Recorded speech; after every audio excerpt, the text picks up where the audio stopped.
픽사의 코코는 생소한 멕시코의 문화를 자연스럽게 녹여낸 것은 물론 남녀노소 누구나 편하게 즐길 수 있는 스토리텔링으로 극찬을 받았던 작품입니다. 그리고 사실 제작진은 팬들의 즐거움을 배로 만들기 위해 영화 곳곳에 여러 디테일들을 숨겨놨었는데요. 그래서 오늘은 픽사의 코코를 다시 돌려보며 당시 놓쳤던 부분들을 짚어보겠습니다.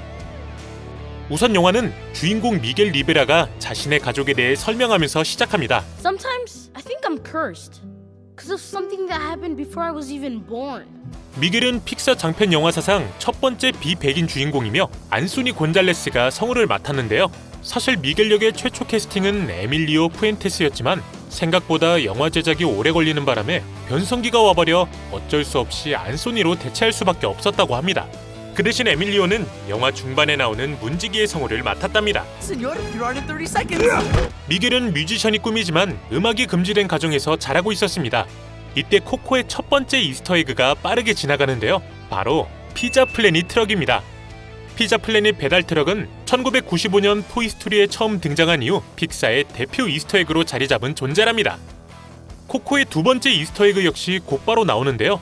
여기 미구엘이 광장으로 뛰어가는 장면을 보시면 니모, 도리, 그리고 도리를 찾아서에서 나왔던 고래상어 데스티니가 알레브리에로 조각돼 팔리고 있는 것을 볼 수 있답니다.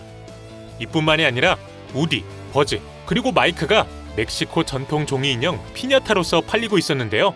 이렇게 제작진이 픽사의 캐릭터들을 장난감으로 전시해둔 것은 자료조사를 위해 멕시코로 탐방을 떠났을 때 길거리에서 팔리고 있는 픽사 장난감들의 인기에 놀라 그들에게 감사의 마음을 표하기 위해서였다고 합니다.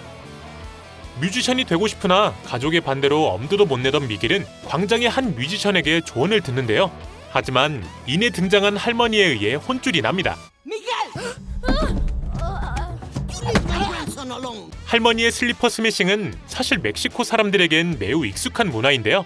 멕시코 대중문화에서도 할머니 혹은 어머니가 슬리퍼로 분노를 표하는 장면이 자주 등장하며 실제로 과거엔 아이들을 혼낼 때 슬리퍼를 애용했다고 합니다. 한국의 등짝 스매싱 정도의 이미지로 생각하시면 될 듯 싶네요.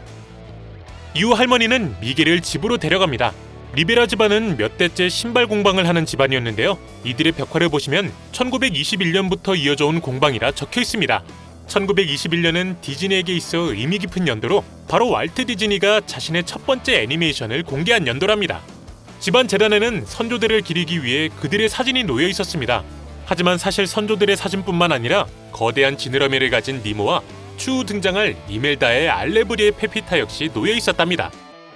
가족 전부가 반대했지만 뮤지션의 길을 걷고 싶었던 코코는 델라크루즈의 기타를 잠시 빌려 대회에 참가하려 시도합니다. 델라크루즈의 기타 헤드엔 해골 문양이 새겨져 있었는데요. 비록 기타에 먼지가 쌓여 알아보기 힘들지만 황금리 역시 그려져 있는 것을 볼 수 있습니다. 이 황금리는 헥토리의 황금리로 제작진은 델라크루즈가 미겔의 가족이 아니라는 것을 미리 예고했던 것이랍니다. 기타를 훔치다 저주를 받게 된 미겔은 조상들을 만나 저승세계로 넘어가게 됩니다. 저승세계는 과거와 현재가 결합된 화려한 모습을 취하고 있었는데요. 제작진은 섬세한 디테일을 위해 멕시코에 몇 년씩이나 거주하며 문화를 연구했고 그 결과 실제로 존재하는 화려한 마을들과 아즈텍 문명을 결합해 저승세계의 디자인을 완성했다고 합니다. 저승세계는 독특한 출국 심사 시스템을 갖추고 있었습니다. Your photos on your dentist, Ofrenda. Enjoy your visit. Gracias. 이때 치과에 사진이 올려져 있어 통과된 인물의 이름은 후안 올토단시아였는데요. 올토단시아는 치과 교정학이라는 뜻이며 그의 사진이 올려져 있는 치과를 자세히 보시면 니모를 찾아서에서 나온 치과인 것을 알 수 있답니다. 참고로 이 인물을 연기한 자는 존 라첸버그로 모든 픽사 영화에 출연한 존재 자체가 픽사 이스터에그인 배우랍니다. 바로 이어서 프리다 칼로를 위장해 심사를 통과하려는 헥토르의 모습 역시 볼 수 있었는데요. Yes, it is I, Frida Kahlo. Shall we skip the scatter? 프리다 칼로는 멕시코의 대표 여성 화가 중 한 명으로 코코의 메인 주제인 죽음, 그리고 멕시칸 문화를 자신의 그림에 투영시켰던 인물이랍니다.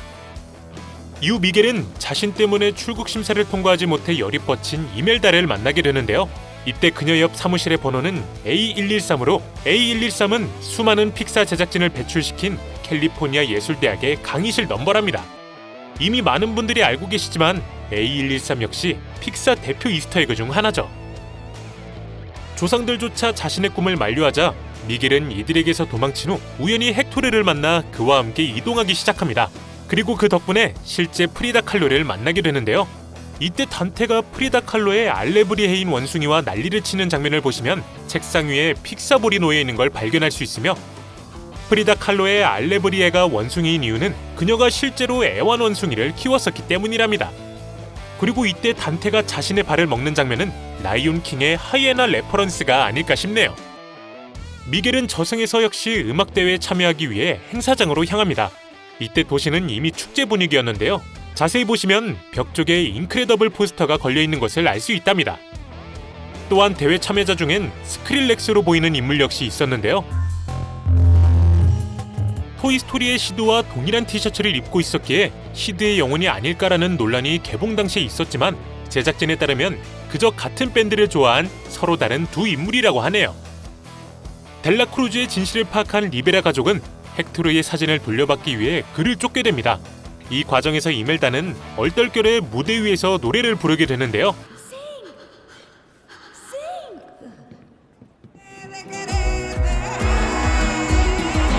이때 오케스트라의 지휘자는 작곡가 마이클 자키노를 본따 만든 캐릭터이며, 자키노는 업, 라따또이, 인크레더블 등등 다수의 픽사 영화의 음악을 작곡한 인물이랍니다.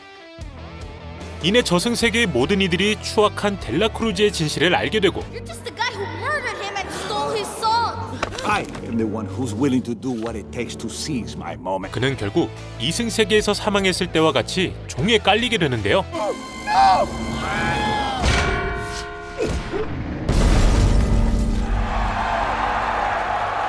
이 종소리는 사실 영화의 첫 시작 부분에도 등장했었습니다.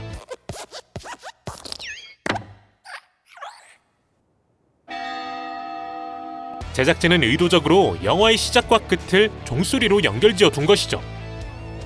이후 미겔이 이승으로 돌아가 헥토르의 사진을 재단에 올려두자 그는 드디어 심사에 통과하게 됩니다.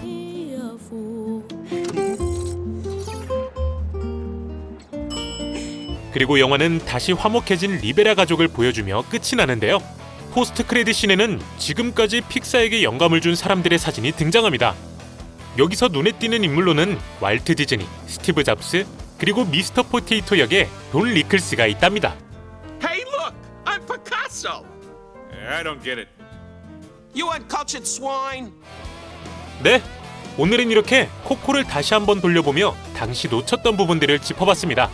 혹시 저희가 놓친 또 다른 디테일이 있다면 댓글에 남겨주시길 바랍니다. 오늘 저희가 준비한 내용은 여기까지입니다. 시청해주셔서 감사합니다. These aren't just old pictures, they're our family, and they're counting on us to remember them.